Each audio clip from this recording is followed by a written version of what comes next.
Salam mes chers abonnés nuyu naa leen man yaa sa ndasu seen xarit seen soppe di leen bégee di leen ziar bu wér tey may ñëw ak yéen ci beneen vidéo mu nekk vidéo boo xam ne vidéo bu doy waar la waa ji nee na ma Yacine man boutiquier laa man ak sama petit frère ñoo nekk ci boutique bi man maa demoon jël ci sama petit frère jamono yi yàggul dara indi ko ci boutique bi ndaxte sama jabar dafa ñëw ma obligé ut benn chambre boo xam ne man ak sama jabar ñoo fa nekk ce qui fait que bu ma nekkee ci boutique bi ba ay 23h damay wàcc daal di dem sama néeg ci sama jabar bu ko defee sama rakk boobu mën a continuer njaay bi ba ay 0h30 mu doog a tëj boutique bi le lendemain su ma xëyee ma daal di teel a ñëw ay 8h lay ñëw pour mën koo relever mun temps yi passé nag am loo xam ne arrivé na sama petit frère boobu ci biir boutique bi ndax dafa liggéey ba guddi jot ay 0h30 comme d'habitude mu tëj nee na bi mu tëjee ay 5 minutes après rek am ku ñëw fëgg buntu boutique bi daal ni ko dimbale ma nga jaay ma ndaxte boutique yëpp tëj nañ instant bi te sama doom ji xiif na ba xiif bi jégg na dayoo te aw ma dara loo xam ne mën naa ko jox ci kër gi pour mu lekk ko nee na boutiquier bi daal ni ko instant bi tëj naa mënatuma tijji nee na femme bi daal di daal ni ko dimbali ma ndax sama doom ji dama koo feral tey jii laa ko feral waaye gàddalu ma ko dara loo xam ni da koy lekk ci guddi gi nii ndax dañ ne ma woon boo feralee sa doom guddi gi boo ko tàmmalee lekk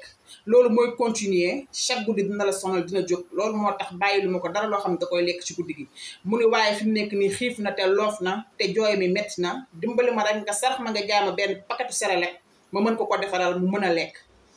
nee na sama rak moo boutique bi daal di insister daal ni ko wax dëgg yàlla soxna si tëj naa te duma tijji nee na fi mu koy waxee loolu rek bébé bi daal di yuuxu daal di jooy bu métti ndekete femme bi dafa am lu mu def bébé bi soit da ko ñoppati soit dafa am lu mu ko piqué wala dara ba xale bi mën a exagérer jooy yi nee na sama frère daal ni sama yaram de daw na ndax xale bi mi ngi jooy te jooy bi métti na bu dee xiif rek la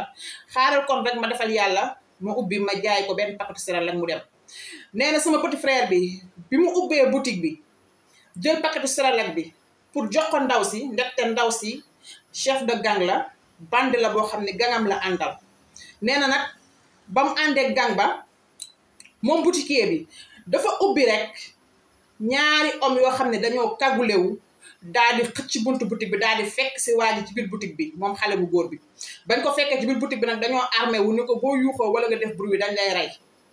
nee na femme bi duggul nag gisuma femme bi dafa écarté wu mu ne ñaari xale yu góor yi ñoom ñoo dugg ak seen ay masque mu ne ndekete aussi ba femme bi di wax ak man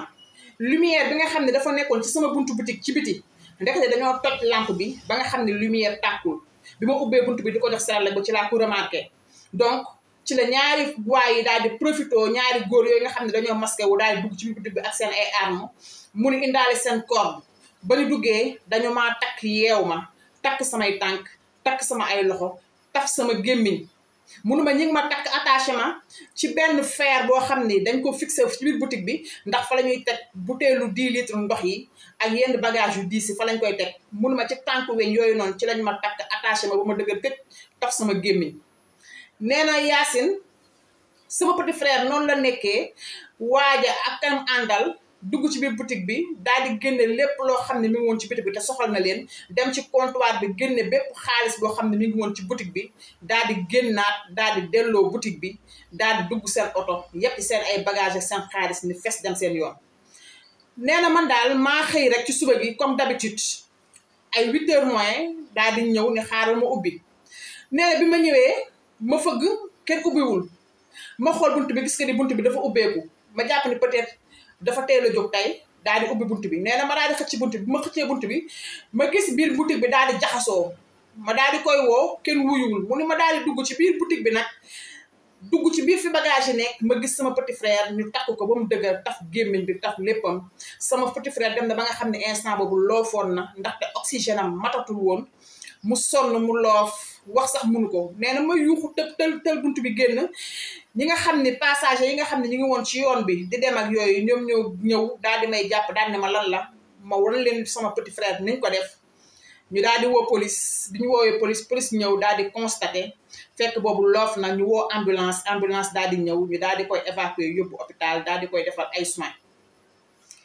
nee na bañ ko defee les soins ba pare nag delloo si nañ ko police yóbbu na ko commissariat enquête ko laaj ko nan la cas bi demee mu expliquer ni cas bi demee ni leen cas bi nii la demee nee na nag moom ndaw si tegu ko bët gisul ndaw si dégg na rek xale bi mi ngi jooy te ndaw si moo wax ak moom waaye moom ñaari góor yooyu kagulewu ñoom ñoo dugg ci boutique bi te ñoo ko def jëf jooju te ñooñu femme boobu moom lañu àndal ndax mooy seen chef de gang moom la ñuy jiital femme bi di utiliser xale bi di dem ci boutique yi di toj boutique yi ak di agresser nit ñi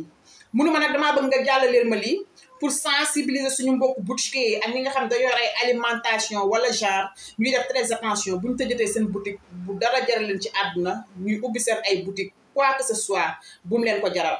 mu ne ndax nekk na loo xam ne lu doy waar la nekk na loo xam ne lu yéeme la police instant bi mi ngi nekk ci ay recherche am mi ngi nekk ci ay enquête am waaye ñaawteef yooyu nga xam ne ñoo ko def kenn jàppagul